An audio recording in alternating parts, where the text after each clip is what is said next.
মিষ্টি রোদের হাতছানি। লিখেছেন ইসরাত জাহান এরিনা। পর্ব সংখ্যা 34। গল্প শুরু করার আগে আমার শ্রোতাদের উদ্দেশ্যে বলি, আপনারা যারা চ্যানেলটি এখনও সাবস্ক্রাইব করেননি তারা অবশ্যই চ্যানেলটি সাবস্ক্রাইব করবেন। আর আজকের এই পর্বটা শোনার পরে অবশ্যই আমাকে কমেন্টে জানাবেন আপনাদের আজকের এই পর্বটা কেমন লাগলো। তো চলুন দেরি না করে গল্প শুরু করা যাক। সোফার হাতলে বাহুর মধ্যে গ্রন্থি ঠেকিয়ে বেশ দাম্ভিকতার সাথে বসে আছে নাহিদ, তার কঠিন দৃষ্টি সামনের মানুষটির দিকে। নাঈম মাহমুদ নিজেও ছেলেকে একইভাবে তীক্ষ্ণ দৃষ্টিতে ফিরিয়ে দিচ্ছেন, যেন দৃষ্টিযুদ্ধ চলছে। জুবায়ের আহমেদ দুজনের দৃষ্টিযুদ্ধ দেখে গলা পরিষ্কার করে নম্রভাবে নাঈম মাহমুদের উদ্দেশ্যে বললেন, স্যার প্লিজ জানিন। জুবায়ের আহমেদের কথাই তার পাশে বসা সাবা খানম ক্ষিপ্ত চোখে তাকালেন। এই মানুষগুলোকে এত সম্মান দেখানোর কি আছে? তার তো মন চাইছে এই দুটোকেই ঘাড় ধাক্কা দিয়ে বাসা থেকে বের করে দিতে। শুধুমাত্র আরজু তার হাত পা বেঁধে ফেলেছে। নাঈম মাহমুদ খানিকটা হেসে বললেন, স্যার বলে আমাকে লজ্জা দেবেন না বিআই সাহেব। বাচ্চাদের বদৌলতে আমরা একটা সুন্দর সম্পর্কে আছি। জুবায়ের আহমেদ মেকি হাসলেন। নাহিদের দিকে তাকিয়ে দেখতে পেলেন সে মুখটা শক্ত করে রেখেছে। সুদর্শন ছেলেটার এই রাগান্বিত মুখশ্রী আসলেই ভয়ঙ্কর। তিনি জানেন নাহিদ তার বাবার সাথে ভালো সম্পর্ক নেই, সেটা কেন তার জানা নেই। বিষয়টা তাকে সাবা জানিয়েছে। নাহিদ সম্পর্কিত সকল তথ্য সাবা আরো কয়েক বছর আগেই নিয়েছে। জুবায়ের আহমেদ বলতে শুরু করলেন, আরজু আমার নিজের মেয়ে না হলেও তাকে আমরা নিজের মেয়ের মতোই ভালোবেসেছি। ওর বিয়ে নিয়ে আমাদের অনেক স্বপ্ন ছিল, কিন্তু সবকিছু এভাবে হবে আমরা কেউ ভাবিনি। আমাদের জন্য এটা দুঃস্বপ্ন ছাড়া আর কিছুই না। তবু দিন শেষে ওরা যদি সুখে থাকে তাহলে আমাদের আর বাধা দেওয়ার কিছু নেই। তোমরা নিজেদের জীবনের পথ নিজেরাই বেছে নিয়েছো, কিন্তু পূর্বের সব আমি ভুলতে পারলেও আমার স্ত্রী হয়তো কখনো ভুলতে পারবে না। এতে আমি তাকে দোষারোপ করতেও পারি না। তোমরা নিজেরা বিয়ে করে নিয়েছো। এই বিয়ে আমাদের মানতে কষ্ট হলেও আরজুর জন্য আমরা সবটাই হজম করে নিয়েছি। দিন শেষে মেয়েটা ভালো থাকুক। তোমার অনুরোধে আমরা বিয়েটা আপাতত গোপন করলেও আমাদের মেয়েটাকে এইভাবে তোমার হাতে তুলে দিতে পারি না। অন্তত সাবা রাজি না। কোন ভরসায় তোমার হাতে মেয়েকে তুলে দিই বলো? সত্যি বলতে তোমার উপর আমরা ভরসা করতে পারছি না। তাছাড়া তোমার কোনো গার্ডিয়ান ছাড়া মেয়ে কি করে বিদায় করে? আমরা ইনডিসিশনে ভুগছিলাম, কিন্তু গতকাল তোমার বাবা আমাকে কল করে নিজে আরজুকে তোমার হাতে তুলে দেওয়ার অনুরোধ করলেন। আর আজ নিজে এসে আরজুকে সসম্মানে নিয়ে যেতে এসেছেন। একমাত্র তোমার বাবার ভরসায় আমরা আরজুকে যেতে দিচ্ছি। তোমার কাছে একটাই অনুরোধ নাহিদ, আমাদের মেয়েটা ভীষণ সংবেদনশীল, অল্পতেই নেতিয়ে পড়ে। তাকে কখনো কষ্ট দিও না। পূর্বের ভুলগুলো রিপিট করো না। আমি চাই না আরজু তোমার অন্য সত্তাটা দেখুক। মেয়েটা মানতে পারবে না, ভেঙে পড়বে। মেয়েটা তোমার শান্ত রূপ দেখে তোমার প্রতি আকৃষ্ট হয়েছে। তাকে একজন পলিটিশিয়ানের ঘৃণ্য রূপটা কখনো দেখতে দিও না। মেয়েটা সহ্য করতে পারবে না। আমরা চাই না আরজু এই কঠিন বাস্তবতার মুখোমুখি হোক। সে যেই রাজ্যে স্বপ্নের রাজ্যে আছে তাকে সেখানেই থাকতে দাও। নাহিদ এতক্ষণ যাবৎ বেশ মনোযোগ দিয়ে সব কথাই শুনছিল। তিক্ত হলেও কথাগুলো তো সত্যি। আরজুর কাছ থেকে দূরে থাকার অনেকগুলো কারণের মধ্যে এটাও একটা অন্যতম কারণ ছিল। নাহিদ ছোট করে শ্বাস ফেলে শান্ত স্বরে বলল, আপনি আমার উপর ভরসা রাখতে পারেন। আমি কখনোই আরজুর অসম্মান করব না। সাবা খানম কড়া গলায় বললেন, আমার মেয়েটা যদি কখনো কষ্ট পায় কিংবা তার কোনো ক্ষতি হয় তাহলে আমি তোমাকে ছাড়ব না। আমার হাত থেকে সবসময় পার পেয়ে যাবে এটা ভেবো না। আরজুর ব্যাপারেও আমি ঠিক কতটা কঠোর হতে পারি সেটা তোমার ধারণা নেই।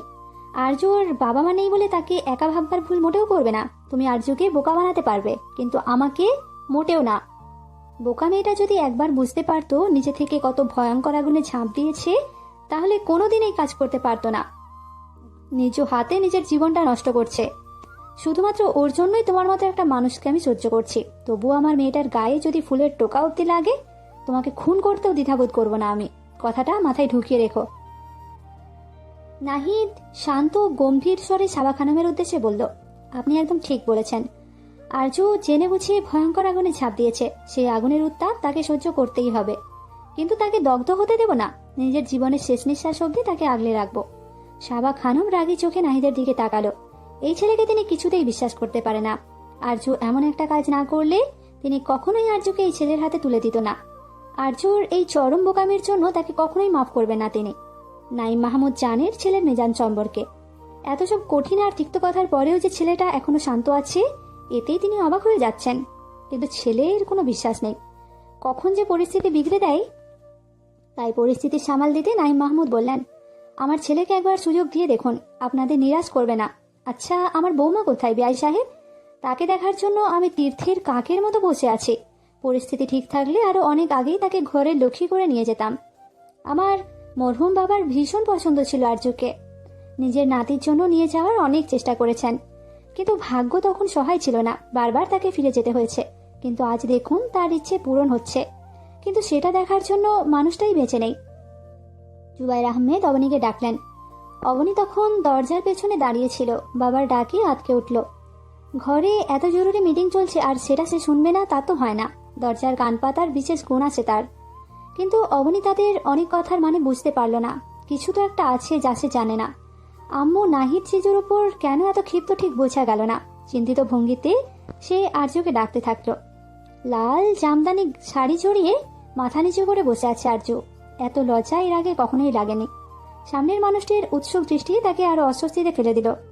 নাইম মাহমুদ আর্যুর মাথায় হাত বুলিয়ে দিয়ে বললেন, মাশাআল্লাহ, আমার বৌমার চাঁদ মুখখানা দেখে আমার ছেলের জীবনের সকল ছোট বড় ভুল মাফ করে দিলাম। জীবনে প্রথম আমার ছেলের কোনো কাজে আমি ভীষণ সন্তুষ্ট হয়েছি। God bless you. নাইম মাহমুদের কথায় আর্য ভীষণ লজ্জা পেল, কিন্তু নাহিদ যেন বিরক্ত হলো। আমার ছেলে বলে কি জাহির করতে চায় তিনি? ভীষণ দায়িত্বশীল বাবা উনি, নাকি ছেলেকে ভীষণ ভালোবাসেন? এসব নাটক নাহিদের একদম ভালো লাগছে না। আর্য নিজের রুমে বসে লাগেজ গুছাচ্ছে আর ফুপিয়ে ফুপিয়ে কাঁদছে। যারা কপাল কুঁচকে আর্যর দিকে তাকিয়ে আছে। সাবিহা আর রিমি মন খারাপ করে সোফায় বসে। একটু আগেই তারা এসেছে। শুভ আর ফুয়া তার কল রিসিভ করছে না। আর রামিম তো নিজের কাজে ব্যস্ত। তার পাশেই অবনী অ্যাপেল কাটছে আর আর্যুর কান্না দেখছে। আর্যুর নাকটানা শব্দে বিরক্ত হয়ে বলল, আপু, এমন ফ্যাচ ফ্যাচ করে কাঁদছো কেন? তোমাকে দেখতে কি বিচ্ছিরি লাগছে। এই অবস্থায় নাহিদ জিজু দেখলেই দৌড়ে পালিয়ে যাবে। আর্য কঠিন চোখে অবনীর দিকে তাকালো। অবনী ডোন্ট কেয়ার ভাব নিয়ে অ্যাপেল খেতে ব্যস্ত হয়ে পড়ল। যারা বিরক্ত হয়ে বলল, এমন নাটক করছিস কেন? আমি শুটিং ফেলে তোর ড্রামা দেখতে এসেছি। সাবিহা, একে ড্রামা বন্ধ করতে বল। আর্য নাক টেনে বলল, আমার কান্না তোর কাছে ড্রামা মনে হচ্ছে? তোদের সবাইকে ছেড়ে যেতে আমার কষ্ট হচ্ছে, বুঝছিস না সেটা? যারা বিরক্ত হয়ে বলল, ইস, এমন ভাব করছে যেন তাকে জোর করে বিয়ে দিয়ে বিদায় করছে। সাবিহা মলিন মুখে বলল, আহা, যারা মেয়েটার সাথে এমন করিস না। আর্য তো ভয়ে কাঁদছে। রিমি নাকের সাথে চশমা খানিকটা এঁটে দিয়ে জিজ্ঞাসু দৃষ্টিতে বলল, কিসের ভয়?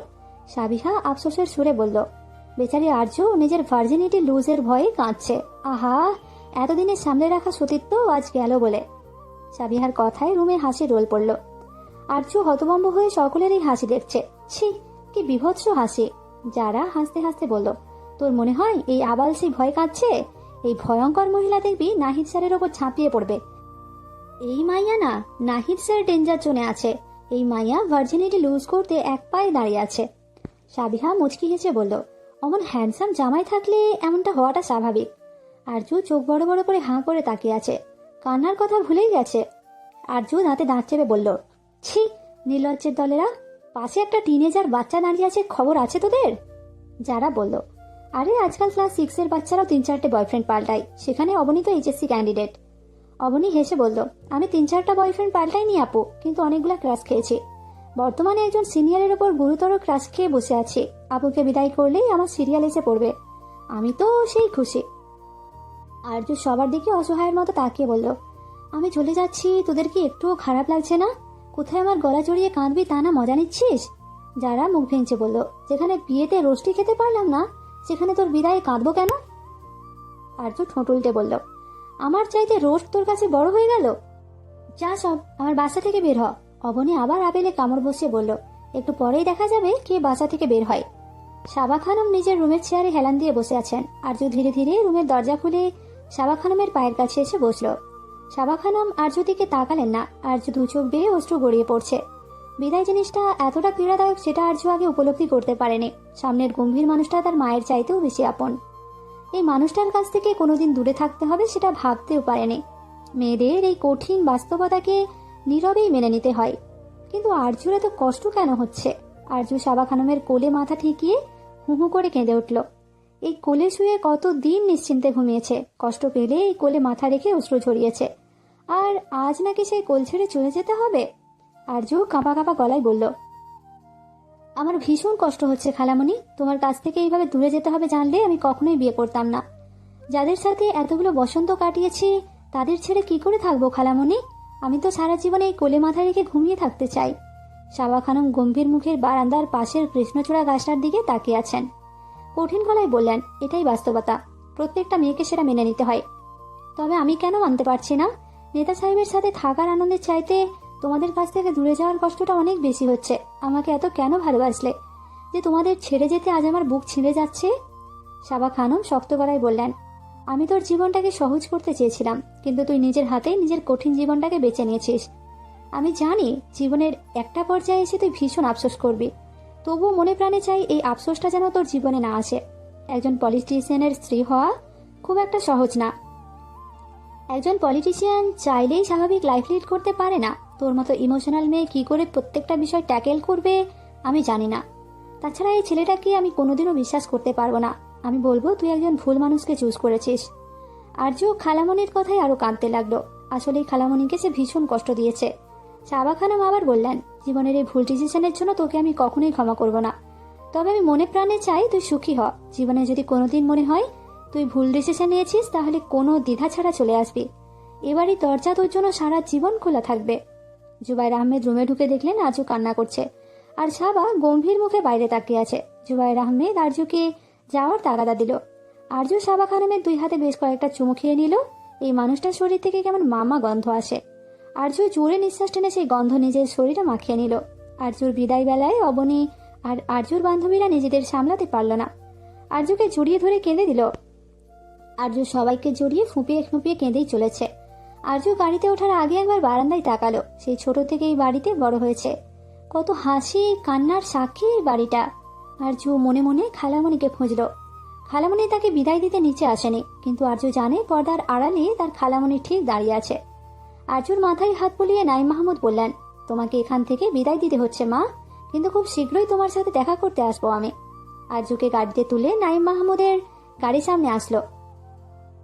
নাইম মাহমুদ গভীর দৃষ্টি ফেলে তার দিকে তাকিয়ে আছে।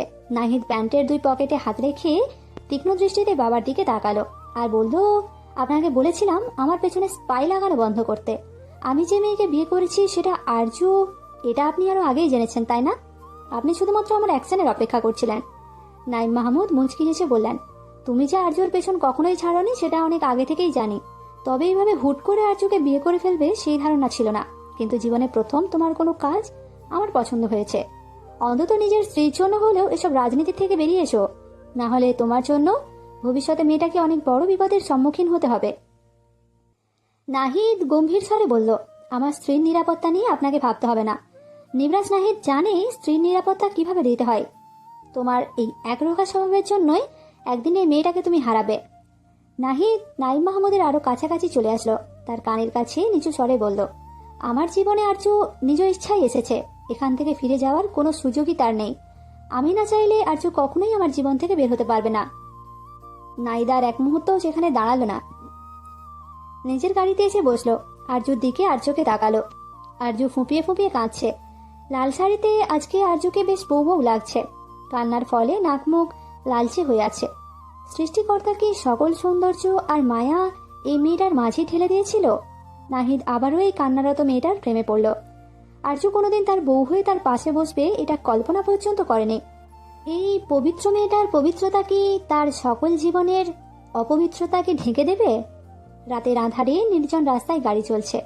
গাড়িতে থাকা নরনারী ভীষণ নিস্তব্ধ হয়ে বসে আছে, কারো মুখে কোনো কথা নেই, কিন্তু মনে হাজারো অনুভূতিরা তোলপাড় সৃষ্টি করছে। মুখ ফুটে কেউ কিচ্ছু বলতে পারছে না। একটা অদৃশ্য দেয়াল তাদের মাঝে, সেই দেয়াল ভেঙে কেউ বেরোতে পারছে না। নিস্তব্ধ কাটাতে নাহিদ মিউজিক প্লেয়ার অন করলো, আর সেখানে বেজে উঠলো একটা মিউজিক। আরজুর ভীষণ মুখটা মুহূর্তেই লজ্জায় আড়ষ্ট হলো, আর চোখে নাহিদের দিকে তাকালো। নাহিদ ড্রাইভিংয়ে ব্যস্ত। মানুষটা এই গানের মাধ্যমে কি নিজের মনের অনুভূতি প্রকাশ করছে?